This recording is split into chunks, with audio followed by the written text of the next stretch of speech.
Nobel Laureate Amartya Sen has strongly criticized the Supreme Court verdict on Section 377 that criminalizes homosexuality. Speaking to NDTV, Professor Sen called the court's recent judgment appalling and added that the apex court had failed to uphold the rights of a minority.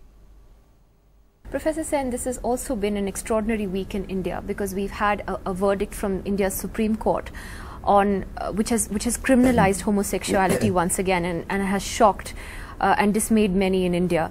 You, along with other eminent people like Vikram Seth and Shyam Benegal, had many years ago signed a letter saying that Section 377 should be struck down. Has this verdict hugely disappointed you? Oh, to say disappointed me would be an understatement. It has appalled me. I didn't sign the joint letter. I never signed the joint letter, but I did write a separate letter supporting that cause and giving my own reason, pointing out that in 1861, when America was trying to get rid of slavery, India, under the British rule, was trying to create new potential slaves who could be threatened by the police for having having done something for which they could be arrested. Even if you don't arrest them, it always remains a threat. I think the Supreme Court judgment seemed to me, I mean, I was not trained as a lawyer, but I am a member of the law faculty in Harvard University, do give lectures in law, and I wouldn't pretend to know more law than the Supreme Court judges do, but you could still ask the question, was the reasoning right?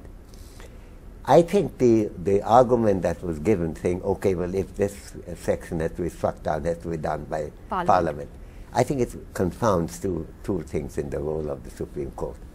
This is an issue, first of all, of a minority right. That's the first of 2 points.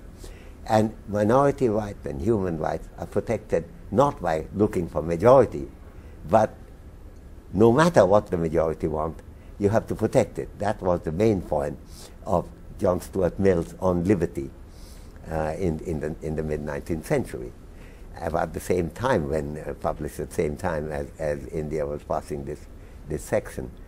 And I think to say that you have to wait for the blessing of the majority in the Parliament in order to protect the human rights and the rights of the minorities, and the Supreme Court wouldn't do anything to it, seems to me to be a failure of an understanding of the role of the Supreme Court. I say it with the greatest of respect.